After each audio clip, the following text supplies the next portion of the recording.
La silla vacía. Relato del oyente. Buenas noches. Soy Javier y desde hace años trabajo como vigilante nocturno en un edificio de oficinas en el centro de la ciudad. En teoría, mi rutina es sencilla. Hacer un par de rondas, registrar accesos y pasar el resto del tiempo en la sala de monitores, vigilando las cámaras para asegurar que nada raro ocurra. Casi siempre, lo más inquietante que veo son ratas cruzando el estacionamiento o compañeros medio dormidos en turnos eternos. Casi siempre. Porque hay un video, grabado una madrugada de enero, que nadie ha podido explicar y que yo todavía no me atrevo a borrar del sistema. Un video en el que aparezco sentado en mi propia silla, mientras yo estaba en otro lugar. El edificio tiene 6 plantas de oficinas que por la noche quedan completamente vacías. Solo la planta baja, donde están la recepción y la sala de control, permanece iluminada. En la sala de monitores tenemos 3 pantallas grandes con el circuito interno, pasillos, ascensores, vestíbulo, estacionamiento, escalera de emergencia. Aquella noche, mi compañera del turno de tarde se fue a medianoche y yo me quedé solo hasta las 6. Todo normal en las primeras horas. Un par de entregas atrasadas, un empleado que olvidó su tarjeta y hubo que registrarlo a mano. Nada fuera de lo habitual. A las 2 en punto, empecé la ronda programada por el edificio. Suelo seguir siempre el mismo recorrido. Subo en ascensor hasta la 6ª planta, reviso puertas, bajo por la escalera hasta la primera y luego regreso a la sala de control. Llevo un walkie, la linterna y una tablet pequeña conectada al sistema, por si necesito ver las cámaras mientras camino.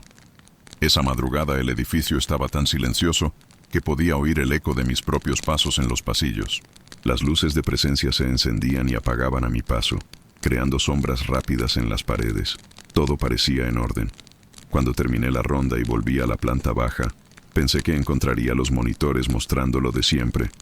Vestíbulo vacío, puertas cerradas, nada interesante. Pero en cuanto entré en la sala de control, noté algo raro. Una de las pantallas, la del centro, que yo siempre dejo con la cámara principal de recepción, estaba mostrando la propia sala de monitores. Al principio pensé que alguien había cambiado el canal, solo que no era una imagen antigua, ni una foto fija. Estaba viendo la sala exactamente como era en ese momento, con una diferencia. En la silla, frente a los monitores, había una persona sentada, un hombre de espaldas a la cámara, con la postura ligeramente inclinada, moviendo el ratón. Llevaba el mismo uniforme que yo. Mi primer pensamiento fue lógico. Alguien entró mientras yo hacía la ronda. Quizá un supervisor, un técnico, cualquiera. Sin embargo, la puerta de la sala estaba cerrada con llave cuando llegué. Yo mismo tuve que pasar la tarjeta de acceso para abrir. Y antes de entrar, miré por la ventanilla de la puerta. La sala estaba vacía. Vacía. Y aún así, en la pantalla, seguía allí esa figura sentada en mi silla, con la mano derecha apoyada en el ratón y la izquierda sobre lo que parecía una libreta. Me acerqué a los monitores con la sensación de que el suelo se había vuelto un poco más blando bajo mis pies. Miré el número de la cámara que estaba transmitiendo esa imagen. Era la Cam 0, la única que nunca usamos porque en teoría solo sirve para mantenimiento. Nadie toca ese canal. Y sin embargo, ahí estaba, mi sala, mi mesa, mi silla, mi chaqueta colgada en el respaldo. Lo único que no se veía era el rostro del hombre. La cámara estaba colocada en un ángulo que solo mostraba su nuca, el contorno de las orejas, el pelo corto, muy parecido al mío. Decidí hacer una prueba tonta, pero era lo único que se me ocurrió. Levanté la mano derecha, despacio, y la moví en el aire. En la pantalla, el hombre no reaccionó. Seguí mirándolo. Giré ligeramente la silla donde estaba sentado. En la imagen, la silla permaneció inmóvil. La figura parecía congelada en otra línea de tiempo. Una parte de mí se tranquilizó. Debía de ser una grabación vieja, o un error del sistema mostrando un fotograma de otra noche. Hasta que el hombre de la pantalla movió el hombro, se acomodó y pasó la mano por el pelo exactamente igual que yo lo hago cuando estoy cansado. Fue como mirar un video mío, grabado a escondidas. Pero yo sabía que no había ninguna cámara en esa posición. Lo que me heló la sangre no fue reconocer mis gestos, sino la sensación de que él también me había reconocido a mí. Porque, lentamente, como si sintiera el peso de mi mirada atravesando la pantalla, La figura empezó a girar la silla. No de golpe, sino milímetro a milímetro, hasta quedar casi de perfil. Por reflejo, me levanté. Me aparté de los monitores, con el corazón disparado. No quería ver el rostro completo. Tenía una certeza irracional pero absoluta de que, si lo veía de frente, algo se rompería en mi idea de lo que es estar aquí y lo que es estar grabado. El walkie chispeó en mi cinturón, haciéndome pegar un salto. Era la central, preguntando por qué una de las cámaras internas estaba enviando señal a un canal no autorizado. ¿Puedes revisar la cam 0? Está transmitiendo al servidor central. Miré de nuevo las pantallas. La imagen había cambiado. La sala seguía ahí, pero la silla ahora estaba vacía. Y yo juraría que medio segundo antes todavía había alguien sentado. Todo en orden. Mentí. Será un fallo. La reinicio. Apagué el monitor central unos segundos. Conté hasta 10 y lo encendí. La cam 0 mostraba ahora el mensaje habitual. Sin señal. Podría haberlo dejado así, aceptar que fue un glitch y seguir con la noche. Pero la curiosidad acabó ganando. Decidí revisar la copia de seguridad de las cámaras de esa madrugada. El sistema guarda todo en un servidor interno, con fecha, hora y número de cámara. Buscar por cam 0 no debería arrojar ningún resultado, pero estaba allí. Un archivo de video empezando exactamente a las 2:17, el momento en que mis anotaciones de ronda dicen que yo estaba en el 6º piso. Le di play. La grabación comenzaba con la sala vacía, luz fría, monitores encendidos, mi chaqueta en la silla. Unos segundos después, la puerta, que quedaba fuera del cuadro, debió de abrirse, porque la silla se movió sola, como si alguien invisible la empujara. Y de pronto, sin transición, había alguien sentado. No hubo entrada, ni corte. De un fotograma al siguiente, la figura estaba ahí, como si siempre hubiera estado. Lo peor vino después. A las 2:20, exactamente la hora en que yo estaba caminando por el pasillo del 6º piso, el hombre de la pantalla se inclinó sobre la mesa y empezó a escribir algo en un bloc de notas. Amplié la imagen todo lo que el sistema permitió. La resolución no era gran cosa, pero pude distinguir algunos detalles. El bolígrafo era igual al mío. El reloj de la muñeca izquierda, también igual al mío, con la correa un poco gastada en el mismo punto. Y sobre el papel, líneas de texto torcidas, nerviosas. Pausa, escribe, pausa. Después de unos minutos, esa versión de mí mismo dejó el bolígrafo. Apoyó el bloc sobre el teclado y se quedó inmóvil, mirando fijamente hacia un punto justo por encima de la cámara. Es decir, hacia mí. Detuve la reproducción antes de que el video llegara al final. Fui hasta la mesa real, en la sala real. Sobre el teclado, donde siempre dejo el bloc de notas, solo había una hoja en blanco. Abrí la libreta. Todas las páginas sin escribir. Miré dentro del cajón. Nada. Era como si lo que había visto en la grabación nunca hubiera ocurrido aquí, solo allí, en esa versión registrada de la sala. Aún así, mi cuerpo reaccionaba como si todo fuera real. Manos sudando, boca seca, el impulso físico de salir del edificio y no volver. Intenté ser racional.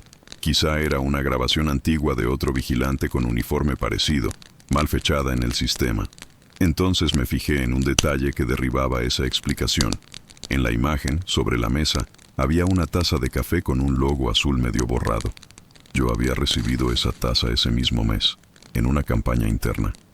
Antes de eso, no existía en la sala, así que el video no podía ser de antes. Pensé en llamar a otro empleado para que viera la grabación conmigo, para asegurarme de que no estaba perdiendo la cabeza.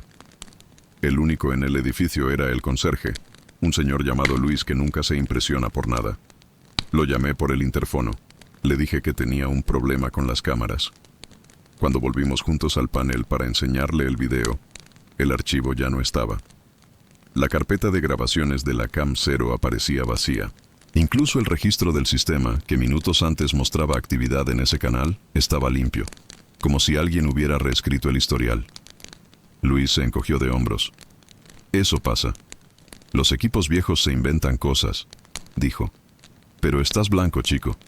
Tómate un café. Esa noche ya no fui capaz de quedarme sentado frente a los monitores.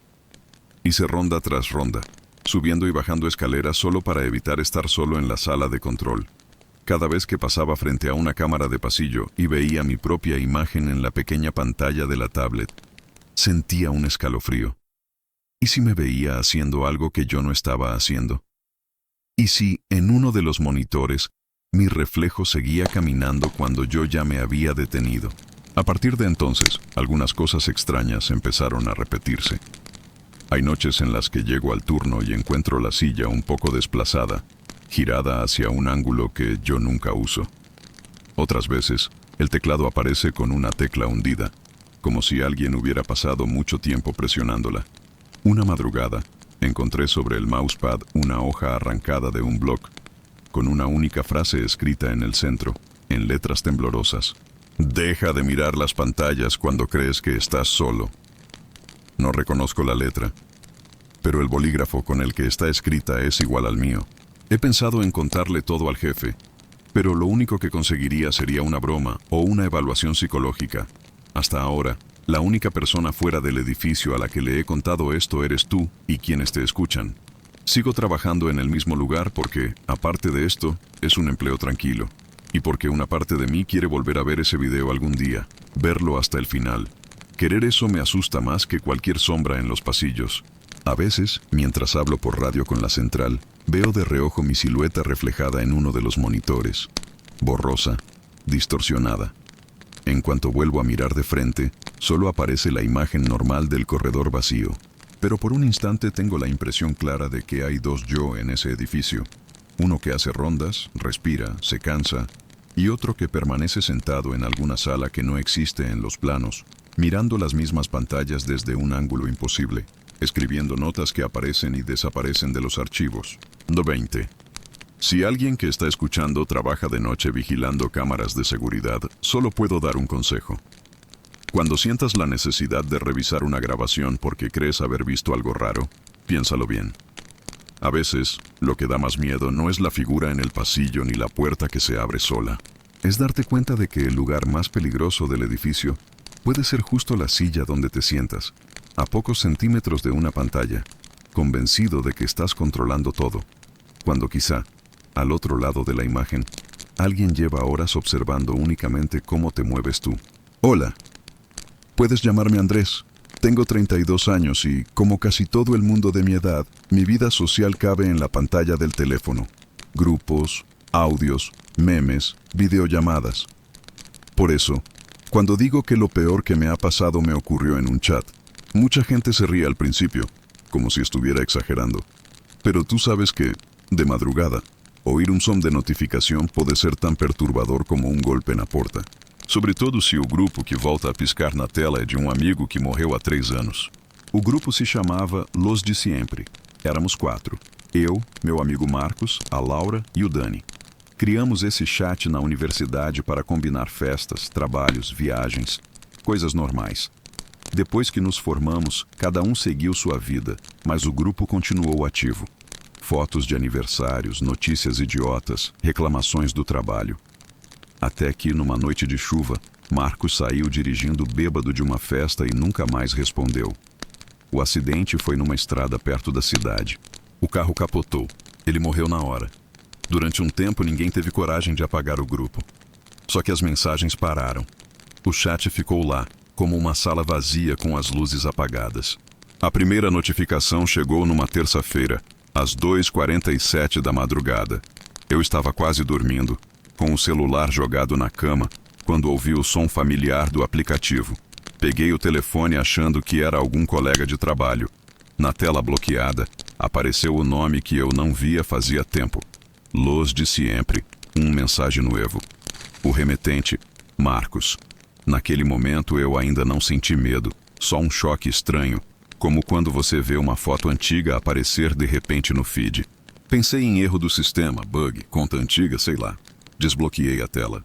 No grupo havia uma única mensagem nova, enviada há 1 minuto por Marcos. Sigues desperto, Andrés? Nada mais. A foto de perfil dele continuava a mesma de antes do acidente.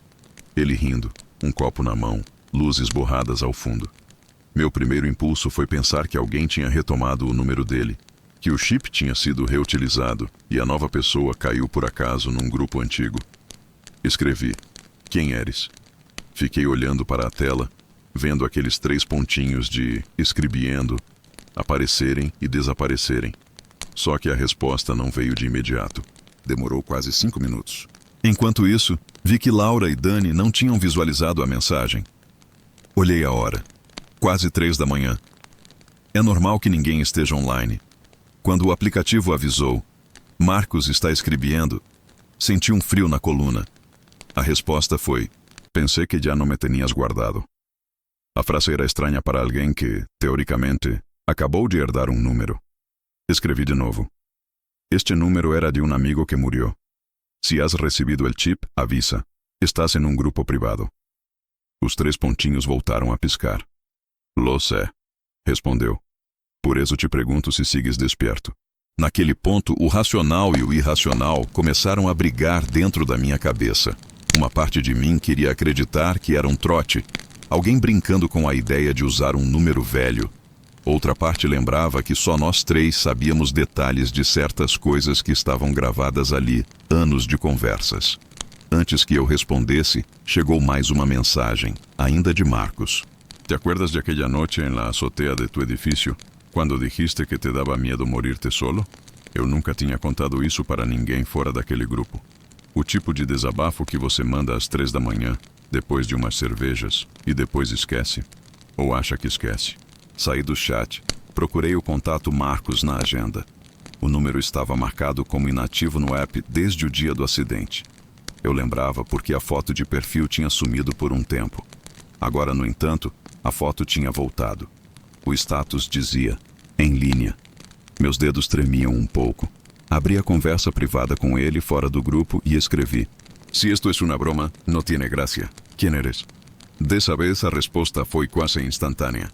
Siempre fuiste el último en entender las cosas, Andrés. Decidi ligar. Se fosse alguém usando o número, ia ter que atender. A chamada soou uma vez, 2, 3, até que cortou, não em tom de ocupado, mas como se alguém tivesse desligado na minha cara. Quase ao mesmo tempo, chegou uma nova mensagem no grupo Los de Siempre, no Yames. Aqui não há cobertura. Naquele momento, alguma coisa em mim cedeu. É difícil explicar. Não é que eu tenha acreditado de repente que estava falando com um morto. Mas toda explicação lógica começou a parecer tão esticada, tão forçada, que deixou de ser mais confortável do que a impossível. Escrevi no grupo marcando os outros. Laura, Dani, estáis vendo isto? Nenhum dos dois respondeu, mas vi que os dois tinham ficado em linha por alguns segundos e depois sumido. Minutos depois, uma mensagem privada da Laura apareceu em outra conversa, no Lhe Contestes, e logo em seguida outra. Hablamos mañana, em persona. Não escribas nada mais nesse grupo. Ela não estava online mais. Voltei ao chat de Los de Siempre. Havia uma nova mensagem de Marcos endereçada a mim. Siempre fuiste el único que me contestava a estas horas. Não me dejes solo ahora. Passei o resto da noite acordado, vendo os 3 pontinhos aparecerem e desaparecerem. Mensagens que às vezes chegavam e às vezes pareciam ser apagadas antes mesmo de serem enviadas. Coisas como: aqui não há relojes. Es como essa carretera donde nunca amanece. Escucho tu edifício quando duermes. Algumas vinham incompletas, como se alguém cortasse o sinal no meio da frase. Às 6 se deram. Finalmente, o status de Marcos mudou para última vez hoje às 5h59. Desliguei o celular e fui trabalhar com a sensação de ter passado a noite falando sozinho. No dia seguinte, encontrei a Laura num café perto do hospital onde ela trabalha. Ela chegou com o rosto pálido e olheiras profundas. Antes que eu dissesse qualquer coisa, jogou o celular em cima da mesa, com a tela destravada, mostrando o grupo Los de Siempre. As últimas mensagens que apareciam para ela eram de 3 anos atrás. Nada do que eu tinha visto na madrugada estava ali. Não há nada novo, disse. E antes de que me digas que lo sonhaste, te ensino outra coisa. Abriu a lista de participantes. Marcos aparecia como no disponível em WhatsApp. Sem foto, sem status. Para ela, o número seguia inativo. Mostrei o meu telefone. No meu, As mensagens estavam todas lá, com horário, marca de leitura, tudo. O número de Marcos aparecia com foto, status, em linha há 10 minutos. Laura ficou alguns segundos em silêncio, olhando de um aparelho para o outro, como se comparasse dois reflexos diferentes do mesmo espelho. Borra el grupo, disse enfim. Hazlo antes de que se haga de noche. No puedo borrarlo solo para mí. Seguirá existiendo para los demás. Respondí. Ela respirou fundo. Entonces salte tú. Deja de ser parte. Voltei para casa naquela noite com o dedo pairando sobre a opção abandonar grupo. Mas cada vez que chegava perto de tocar o botão, o telefone vibrava. 1, 2, 3 vezes. Mensagens novas de Marcos. No lo cierres. Si te vas, ¿quién va a leer lo que te escribo? Aqui no pasan los minutos, Andrés. Solo pasan los mensajes que no respondes. A sensação era de que o chat tinha deixado de ser um lugar virtual para se tornar um tipo de quarto. Uma sala fechada na qual eu era o único com a chave. Decidi fazer um teste. Desliguei o telefone completamente, tirei o chip, deixei o aparelho na sala e fui dormir no quarto com a porta fechada. Se fosse um problema de aplicativo, de linha, de qualquer coisa técnica, isso deveria cortar tudo. Às 3:03 da madrugada, acordei com um som que eu conheço bem, mas não deveria ter ouvido. A notificação de mensagem do meu próprio celular. Vindo do corredor. Eu tinha deixado o aparelho desligado. Saí do quarto devagar, com o coração batendo na garganta. O telefone estava sobre a mesa com a tela acesa. Não sei em que momento ele ligou sozinho. Na tela bloqueada, o mesmo aviso. Los de siempre, um mensaje nuevo. Debaixo, como prévia, só uma frase. Não hace falta que estés conectado para ler-me. Aquilo me deu um tipo de medo diferente. Um medo que não depende de fantasmas clássicos, mas da ideia de que algo que vive em um lugar onde você se sente seguro, seu WhatsApp, seu grupo de amigos, seu histórico de mensagens, deixou de obedecer às regras que você conhece. Não desbloqueei o telefone. Levei-o até a cozinha, tirei a bateria, separei chip e tudo.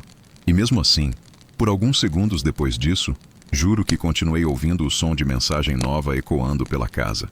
No dia seguinte, fui à operadora e pedi para cancelar definitivamente aquele número. Peguei outro, troquei de aparelho, criei uma conta nova.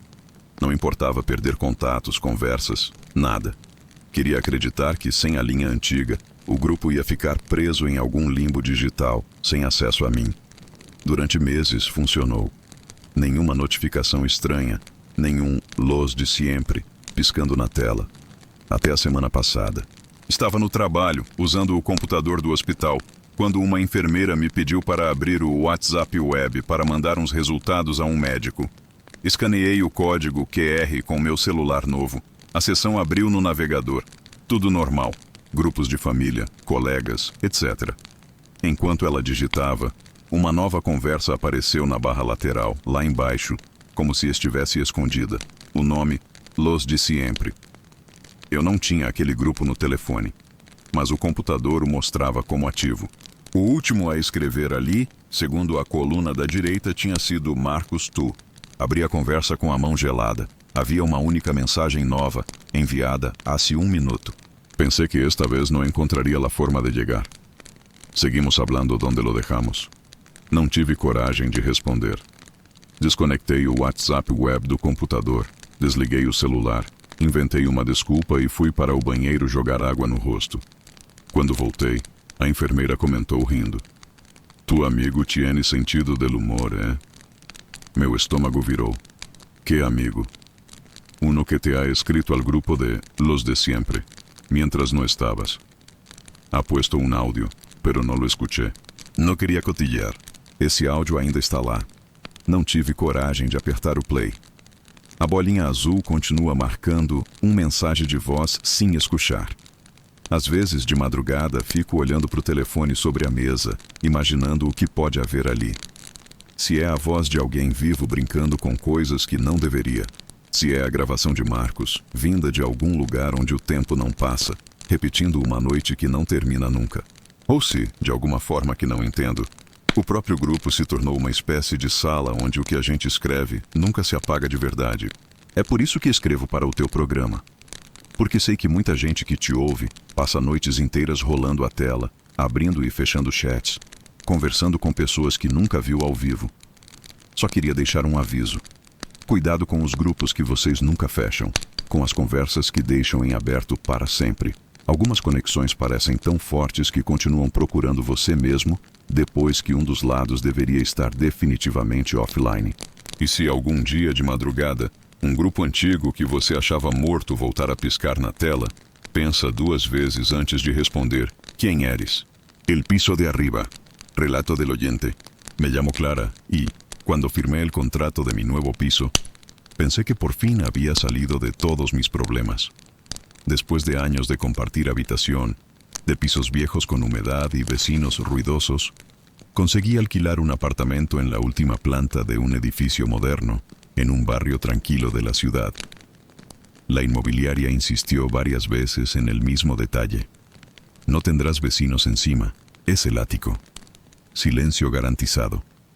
Eso, para mí, era casi un sueño. Lo que nadie me explicó es que hay cosas peores que los vecinos ruidosos. Por ejemplo, escuchar pasos constantes justo encima de tu cama, noche tras noche, en un lugar que oficialmente está vacío. El piso era pequeño pero luminoso, salón con cocina americana, un dormitorio y un baño. Lo mejor era la terraza, que daba a un patio interior lleno de plantas y barandas.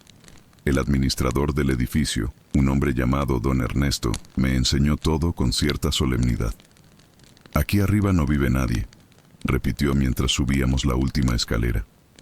El piso superior está cerrado desde hace años. Al llegar al rellano, me sorprendió ver solo una puerta, la mía. Encima, el techo. Nada más. El piso superior del que hablaba debía de ser un antiguo ático al que se accedía por otra parte del edificio, pensé. No le di importancia. La primera noche fue tranquila. Al contrario de mis pisos anteriores, no había televisores ajenos de fondo, ni discusiones, ni tacones a las 3 de la mañana.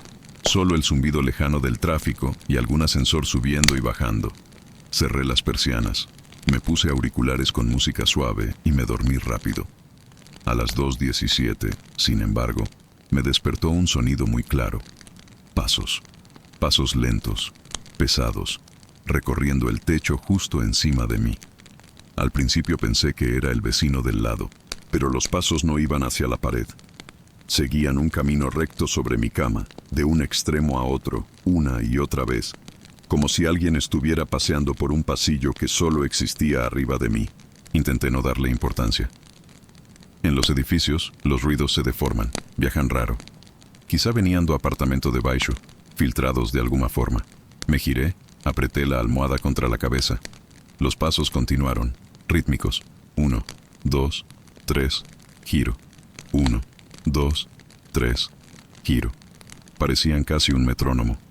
Cuando pararon, sentí un alivio inmediato, hasta que escuché otra cosa, el arrastre de algo pesado, como si una silla o una mesa se estuviera moviendo muy despacio justo encima del cabecero de mi cama.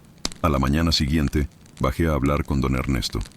Oiga, pensé que no había nadie arriba, le dije. Anoche escuché pasos todo el rato. Él frunció el ceño. Arriba de usted está el tejado, nada más, y la sala de máquinas del ascensor, pero queda al otro lado del edificio. Me ofreció subir conmigo para que lo viera. Subimos una pequeña escalera de servicio que yo no había notado antes.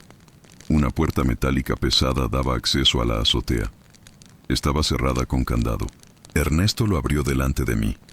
El espacio era pequeño, motores del ascensor, tuberías, cables, grava en el suelo. No había habitaciones, ni puertas, ni nada que pudiera confundirse con un piso. Y sobre todo, no había huellas de nadie caminando descalzo sobre mi techo. Las noches siguientes, el ruido se repitió. Siempre entre las 2 y las 3 de la madrugada. Primero, los pasos. Un ir y venir paciente, como alguien que piensa caminando. Luego, el arrastre de muebles. A veces, un golpecito seco, como si algo cayera al suelo desde poca altura. Intenté explicarlo con todo tipo de teorías. Dilatación de materiales, tuberías, viento. Pero había algo demasiado humano en el ritmo de esas pisadas. No eran aleatorias, eran deliberadas. Una madrugada, Decidí grabar el sonido con el móvil. Dejé el teléfono en la mesilla, con la aplicación de notas de voz abierta, y esperé. A las 2:21 empezaron los pasos. Grabé varios minutos de ese ir y venir, mi corazón acelerado tentando acompañar o con paso. Al día siguiente, escuché la grabación con auriculares. Los pasos se oían claros, retumbando encima de mi techo. Pero había algo más que yo no había notado en directo. Entre un tramo y otro, en los silencios, se colaba una especie de susurro muy débil, casi como si alguien estuviera hablando muy cerca del micrófono, aunque yo no hubiera dicho una palabra. Subí el volumen al máximo. Rebobiné varios segundos y presté atención. Entre dos secuencias de pasos, se escuchaba algo así como una respiración entrecortada y luego una palabra cortada a la mitad. No pude distinguirla del todo, pero sonaba peligrosamente parecido a mi nombre. Paré la reproducción.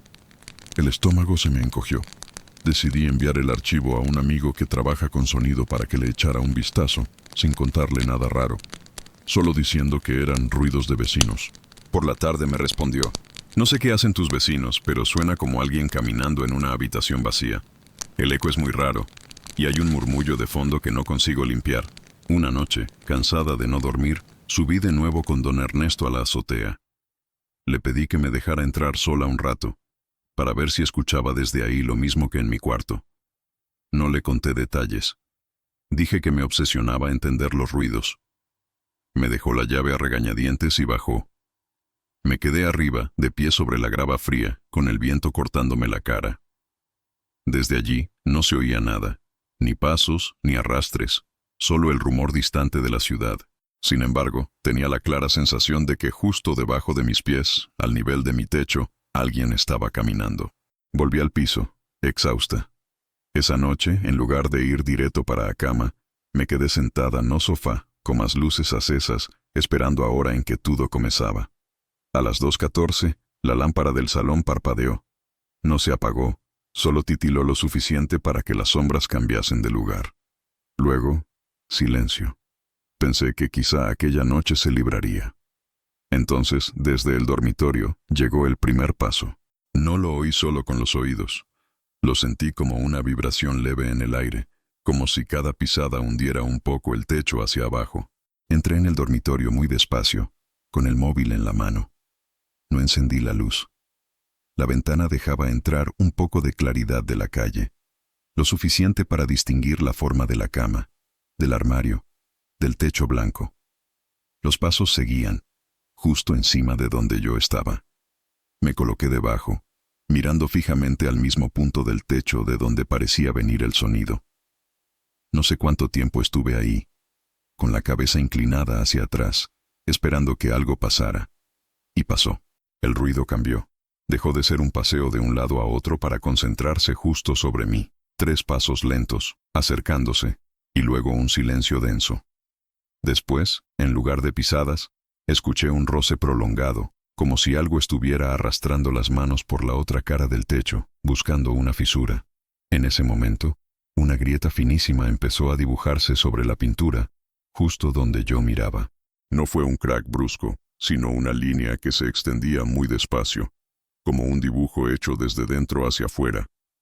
Retrocedí un paso, con la garganta seca.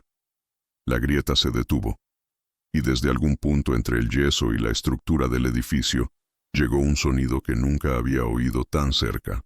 Una respiración. No la mía. No dormí esa noche. Al día siguiente, llamé a un técnico para revisar el techo, convencida de que, si había alguna explicación, estaría allí. Agua, estructura, cualquier cosa.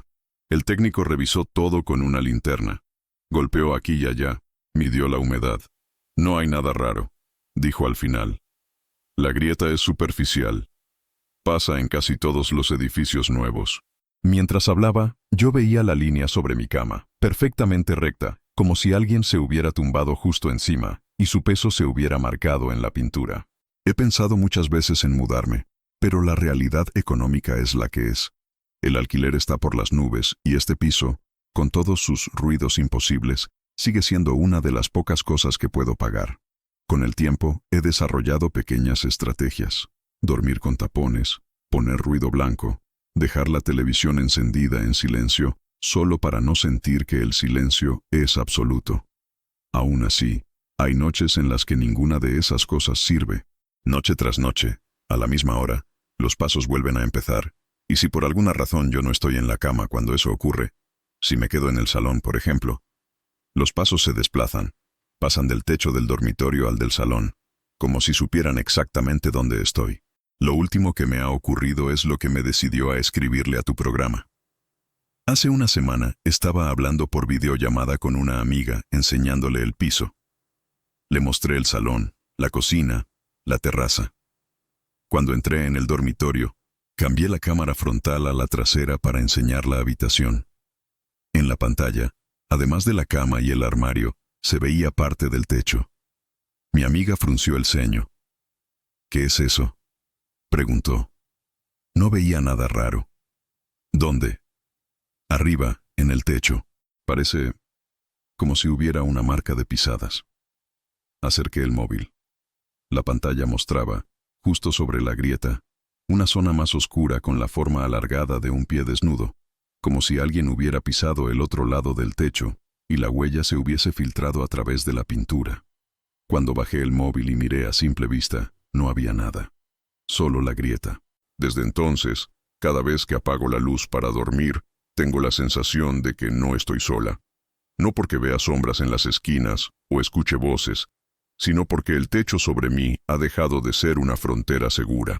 Saber que oficialmente no hay nadie encima no me tranquiliza. Al contrario, hace que cada paso que escucho, cada arrastre de muebles inexistentes, cada respiración que no es la mía, tenga que venir de algún lugar que no figura en los planos del edificio. He pensado que quizá no soy yo quien tiene un vecino de arriba. Quizá soy yo quien está viviendo justo debajo de alguien que ya no tiene dónde ir, pero sigue repitiendo el mismo recorrido noche tras noche, esperando que, en algún momento, el techo termine de abrirse. Si alguna vez decides mudarte a un último piso porque no hay nadie encima, solo te diría una cosa. Escucha bien tu techo la primera noche. Y si empiezas a oír pasos donde se supone que solo hay cielo, tal vez deberías ser tú quien busque otro lugar antes de que alguien te pida, desde arriba, que le hagas sitio.